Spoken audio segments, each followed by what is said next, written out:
Hello, I'm Chris, and this is my 73 to 87 GM truck power window conversion video. So this is the 1980 C30 dually project. Take a good look at this truck because we're about to make some big changes pretty soon here.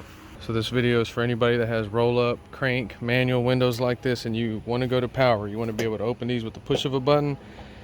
Tired of doing that. Check that out. That's what the true meaning of custom is. So the 1980 doors on my truck are no good, so I had to get two of them off an 85. These are also manual crank windows. So around 81 or 82, they had the second design of power windows that came factory. Probably 30 or 40% of these trucks, all the way up to 91 and Suburbans, were ordered with power windows. So there's no reason to jump straight into a kit. Those kits that you see for $550, those are made for vehicles that never had power windows, or it was a super rare option. Now study those kits. If it has the chrome buttons and the correct wiring and everything, maybe that's the way you want to go.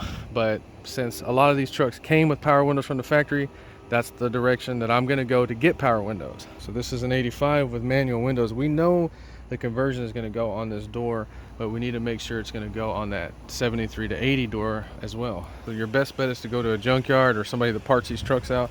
That's what I did. I was able to get these $40 a piece. That's a left and a right out of a 82 through 87 pickup matching set. All we're doing in this video is we're going to put these in there. We're going to wire something up and make sure they go up and down, and there's no fitment issues on the 1980 doors. And so the second best option is to search different places. Don't just go to LMC Truck or Brothers. Look at O'Reilly Auto Parts, Rock Auto. O'Reilly actually sells these regulators. Of course, they're not going to come with motors, but look at power regulators. I think LMC has these for $34 a piece. You get what I'm saying? So for about $60, $75, you can get the regulators. And then the motors, they sell the motors everywhere. I mean, I've seen them range for $40 for two new motors to $66 a piece. Just check it out, check different places. So this is the 1980 door. So 73 to 80 are going to be just like this. We need to make sure that that power regulator is not going to have any issues bolting up. Let's go ahead and take this apart because I don't think it's ever been taken apart, and we also need to get that manual regulator out of there. So I had to get this outside felt to just unclip because it was super rusty and I do not want to scratch my glass up. Just look for little stuff like this that might fall off. We might need that for the new door panel. All right, so these manual door handles are going to have a clip on them. There's a tool they sell. Oh, we can just see it right there. So now you can see what's going on and what that clip tool remover is doing. Save this. And then, god dang it.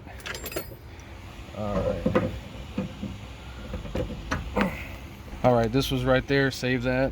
So in case you've never done this before, I put tape where all the screws are. So when you're taking stuff apart like this, don't throw anything away until you're finished with your truck.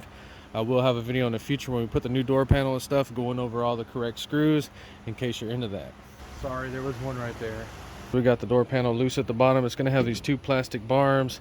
This stuff's so old, it's not worth trying to be careful and save it. You're going to break what you're going to break. So this window felt right here is connected to the door panel. It's going to have these kind of barbed clips on it. You just kind of got to wiggle it around and pop it off.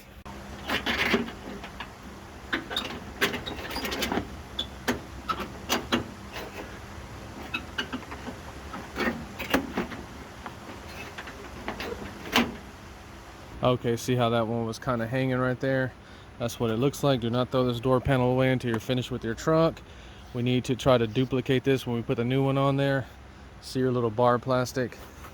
The other one fell off. Save this. When you pull the door panel off, you want to take a picture. Start looking for clips like this. They can fall down. We need to replace that. Look for where the screws were screwed in. We're missing one right there. And most importantly, look on the ground and make sure that nothing fell down. We're also going to need to look in that door at some point. Get anything off that's going to fall. Valuable rubber squishy thing. All right, so now we need to get the manual regulators out. Use your door handle, but you will need something to roll this up and down when we get it out. I'm sure there's a bunch of different methods to do this. I'm going to show you my way. All right, so the first thing, we need to drop the top of the glass about 2 or 3 inches. So with the window dropped, you can look in here and you can see this channel. Now, the regulators have 3 arms and 3 wheels. 2 arms right in this channel with 2 wheels. The other wheel's right here.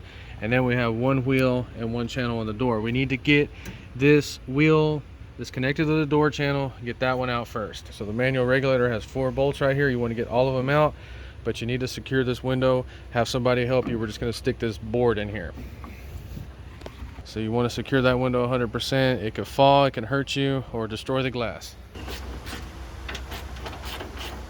So now the regulator is unbolted. It'll be loose like that. So all we're doing is with the handle or pliers, we're trying to move this one way or the other and get that arm with the wheel to go that way and come out of this track. See? Hold it a little bit.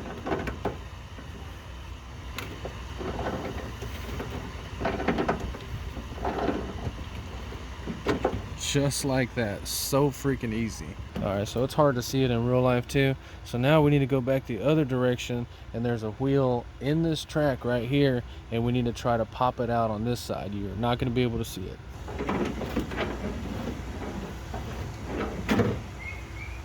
You really can't see anything.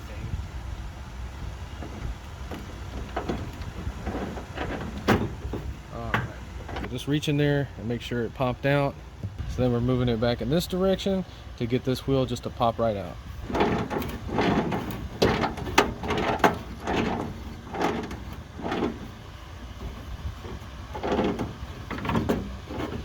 Crazy. So now we need to fish the manual regulator out. Now the window's got to be all the way up to get it out. Alright, so I'm just holding the window up.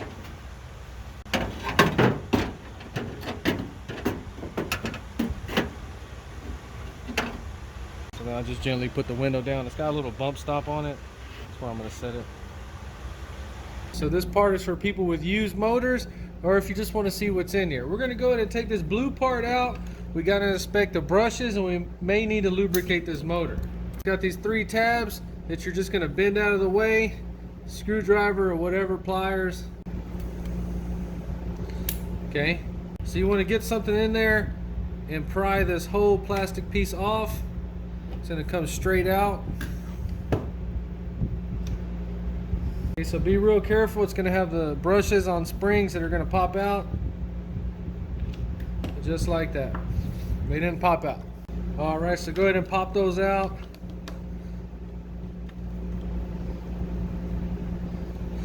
So inspect the little brushes. You can see how it's wore down on one side.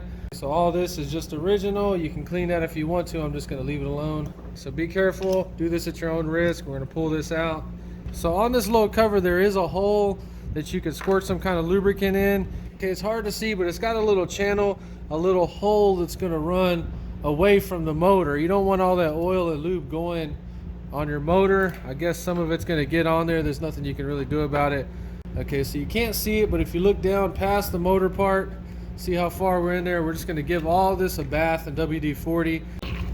So we just sprayed a whole bunch in there. You don't want it dry. It could make noise and it could wear out a lot quicker. So let's get this thing back together. So we just cleaned that grease off of that motor a little bit.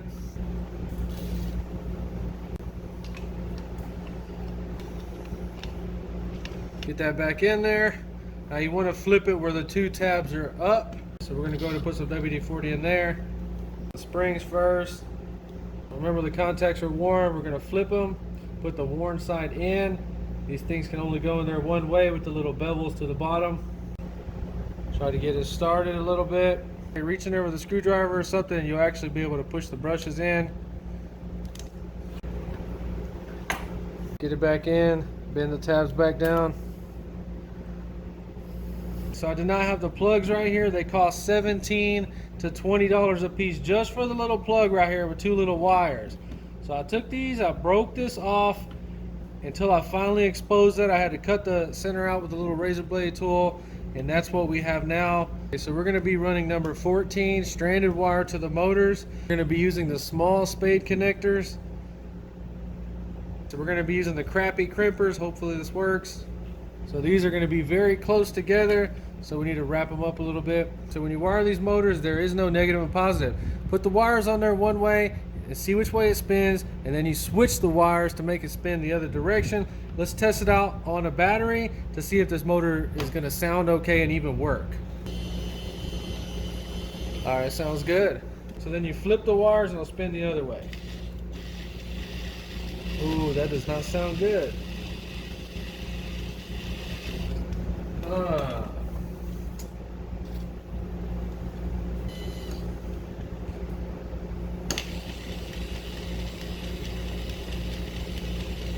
was sounding good in one direction, not so much in the other. We really just need to get it on the truck with the windows, see what happens when we put the weight on it. So I apologize, it's getting dark out here. We got the motor with the wiring on it. You want to get that on it first because it's going to sit way in the bottom of the door. So I put an old window felt right here and some masking tape so I don't scratch my glass up. So we have the window rolled down a little more than half. And if you look on that channel, it's got a cutout right there that's going to let you put one of the regulator wheels in there to help you. So that's what we're going to try to do. So another thing is that motor is going to sit down in the bottom right here. So if you have a speaker right there, you're going to have to get it out.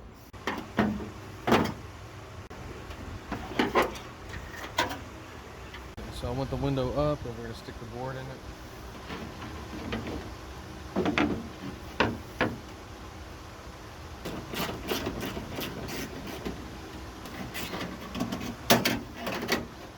Freaking wasn't even hooked up.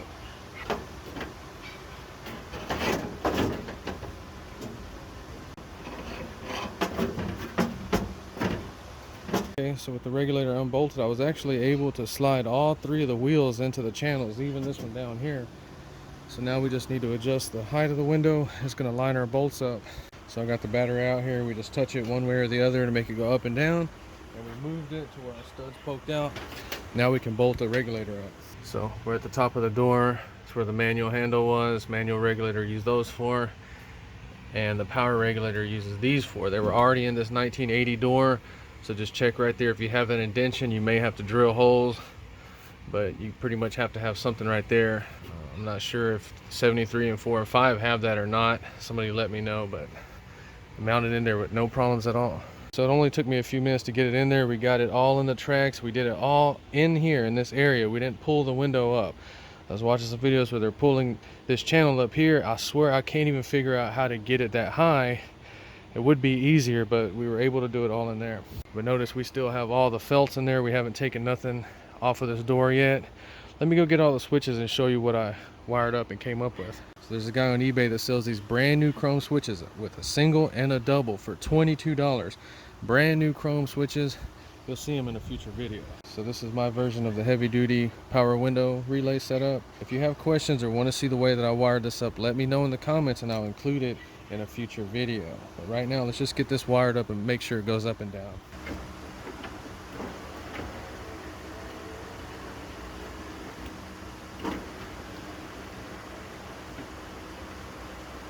So this door is not going on my truck. I just wanted to make sure it would go up and down. All these felts and everything are complete trash. I was surprised it even went up in the first place. But I mean, check that out. We have zero freaking lubrication and it still went up and down. That's freaking awesome. Okay, so it actually wasn't in the track. I just pushed it in there. Let's try it one last time.